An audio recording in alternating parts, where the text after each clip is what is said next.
Shalom, chers frères et sœurs, chers intercesseurs de la Côte d'Ivoire.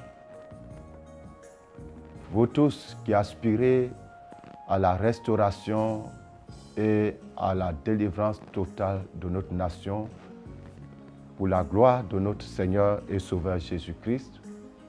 Vous tous qui aspirez après le réveil spirituel. Vous tous qui criez à Dieu pour la visitation du Seigneur, je vous salue.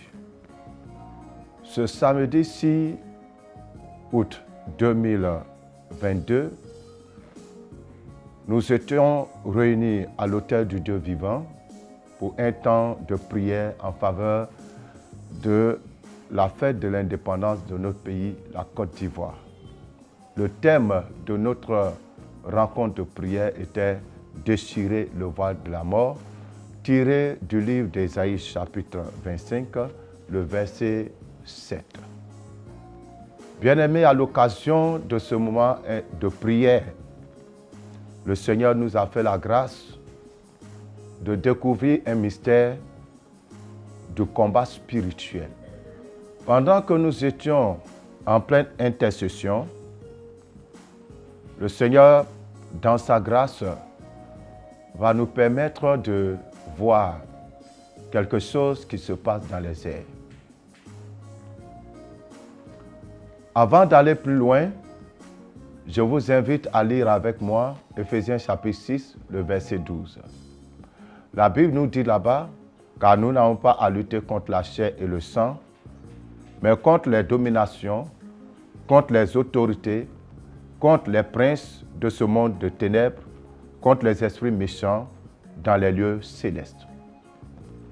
Il va sans dire donc, frères et sœurs, que lorsque nous parlons de la prière pour la nation, de l'intercession en faveur de notre nation, il s'agit pour nous d'affronter les puissances invisibles qui contrôlent la vie de notre pays. Nous étions dans ce temps d'intercession, dans ce temps de combat pour notre pays, pour déchirer tout voile de mort sur notre nation, afin que nous puissions bénéficier d'une véritable délivrance, d'une véritable liberté pour une vie meilleure dans notre pays. Lors donc de ce temps d'intercession, le Seigneur, dans sa grâce, nous permet de voir un mouvement dans les airs. La scène a d'abord commencé par l'apparition d'un gros oiseau qui après s'est montré être un aigle. En tant que chrétiens, lorsque nous voyons un aigle, nous pouvons nous réjouir parce que l'aigle est le symbole du prophétique. Mais cet aigle était d'une apparence ténébreuse. Cet aigle était accompagné de beaucoup de ténèbres. Un aigle qui était lui-même ténèbres. Au fil du temps, ce n'était plus un seul aigle, mais plusieurs autres aigles étaient dissimulés dans l'atmosphère. Et je regardais ce spectacle et je m'interrogeais dans mon esprit afin de savoir le mystère de cette troupe d'oiseaux géants. Alors le Saint-Esprit, dans sa grâce, s'est mis à me communiquer la mission de ces animaux démoniaques. Au fait, ces aigles sont venus en mission spéciale. C'est un corps d'élite envoyé contre une armée dans le corps de Christ, l'armée des veilleurs, l'armée des intercesseurs, l'armée des prophètes, des enfants de Dieu qui se tiennent à la brèche en faveur de la nation. La mission de ces animaux, de ces oiseaux géants semblables à des aigles, est de perturber, de tourmenter, de cribler, de persécuter les hommes de Dieu, les enfants de Dieu qui sont à la brèche en faveur de la nation. Vous savez, nous sommes dans le dernier virage du combat spirituel concernant notre nation, avant l'avènement du grand mouvement, de ce grand vent, de cette grande tempête du réveil spirituel qui va souffler. Et Satan est en train de déverser ses dernières énergies sur la nation afin d'affaiblir la troupe qui est encore en alerte, la troupe du Seigneur qui est encore en alerte. Donc c'est cette armée, cette horde d'esprits impurs semblables à des aigles a pour mission de localiser sur tout le territoire ivoirien tous ceux qui se tiennent encore sur pied, tous ceux qui sont encore fermes dans la prière, tous ceux qui encore ont les yeux ouverts pour avertir le peuple, ils doivent les localiser et les cibler. Il s'agira donc de quoi? Pendant que le Saint-Esprit me donnait l'intelligence du mouvement de ces esprits, je voyais donc sur la terre un autre tableau des images de serviteurs de Dieu, différents serviteurs de Dieu. Certains étaient malades mystérieusement, souffraient de maladies mystérieuses que ni l'hôpital ne pouvait soigner, ni les différents soins ne pouvaient venir à bout, et même la prière semblait être inefficace dans certains cas. Et je voyais donc certains serviteurs traîner sur leur couche en proie à la douleur.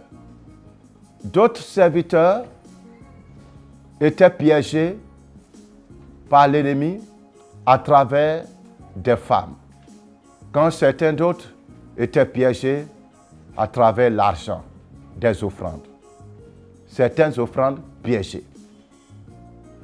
Certains autres étaient pris dans des situations de confusion très profondes, des confusions dont ils avaient du mal à déceler l'origine. Autour d'eux, dans leur ministère, ils sont en proie à des confusions au point où ils n'ont point de lieu où se donner la tête.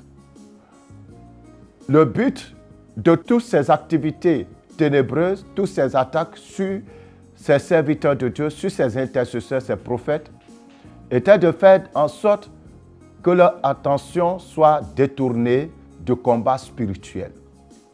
Le diable se dit, si les gens sont en proie à leurs difficultés, ils n'auront plus le cœur au combat.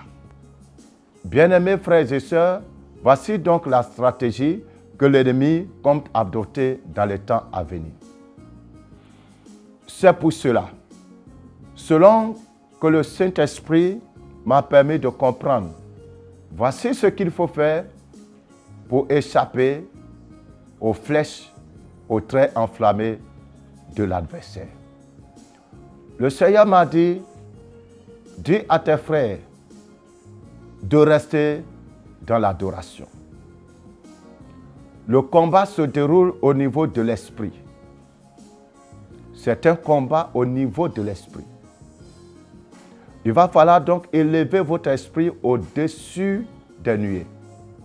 Il va falloir amener votre esprit à demeurer dans la présence continuelle du Seigneur. Il va falloir que vous fassiez attention aux invitations. Certaines invitations dans des endroits et même dans certaines églises seront des pièges. Il faut faire attention aux offrandes. Il faut faire attention à la visite et à la fréquentation des femmes. Dieu veille sur ses joints, mais nous aussi, nous devons veiller sur nous-mêmes. La Bible dit, et c'est Jésus qui le dit, veillez et priez afin de ne point tomber dans la tentation. Certains hommes de Dieu vont connaître des moments difficile sur le plan financier. Il y a un désert financier très terrible qui va les frapper. Et tout cela pour les déstabiliser. Bien-aimés, vous le savez, quand nous lisons le livre d'Apocalypse, chapitre 2, il y a certaines attaques dont Dieu ne nous délivre pas automatiquement. Je lis le passage. Le Seigneur s'adresse ici à l'église de Smyrne dans Apocalypse chapitre 2, du verset 8 au verset 11. Je vais lire précisément le verset 9 et le verset 10. Je connais ta tribulation et ta pauvreté, bien que tu sois riche, et ceux qui se disent juifs et ne le sont pas, mais qui sont une synagogue de Satan. Ne crains pas ce que tu vas souffrir. Voici, le diable jettera quelques-uns de vous en prison, afin que vous soyez éprouvés, et vous aurez une tribulation de 10 jours. Sois fidèle jusqu'à la mort, et je te donnerai la couronne de vie. Vous voyez donc que dans ce passage, le Seigneur ne dit pas « je vais empêcher cette tribulation, je vais empêcher cette épreuve ». Il dit simplement « sois fidèle jusqu'à la mort ». Chers frères, nous sommes dans le dernier virage. Peut-être certains d'entre nous, ils laisseront leur vie. Peut-être que certains d'entre nous se retrouveront en prison. Peut-être que certains d'entre nous se retrouveront dans des situations inhumaines. Mais tenons bon, car un jour, la gloire de Dieu à laquelle nous aspirons apparaîtra dans notre nation. Chers amis, l'heure n'est pas à jouer. Il va falloir prendre contrôle des airs. Il va falloir prier pour prendre contrôle des airs. Priez chaque jour. Demandez au Seigneur de faire souffler sa tempête dans le ciel ivoirien. Et pendant que vous priez ainsi, n'oubliez pas de continuer à prier sur la terre. Parce que c'est de la terre que s'élèvent les autels sur lesquels les sacrifices sont offerts à chaque fois dans le monde des ténèbres. Il faut continuer à prier. Demander au Seigneur d'annuler le pouvoir des autels et que tout ce qui a été renouvelé soit brisé afin que toutes les forteresses, toutes les murailles, tous les géants du monde obscur s'écroulent dans notre nation et que la lumière de Jésus-Christ puisse briller pour une véritable restauration à tous les niveaux de notre pays. Restez bénis, partagez cette information prophétique, prenez-la au sérieux, priez sans cesse, priez beaucoup avec le livre d'Ésaïe chapitre 62 pour notre nation. Le Seigneur Dieu est à l'œuvre. Vaillants guerriers, prenez votre bouclier, prenez vos armes, continuez la bataille. Shalom.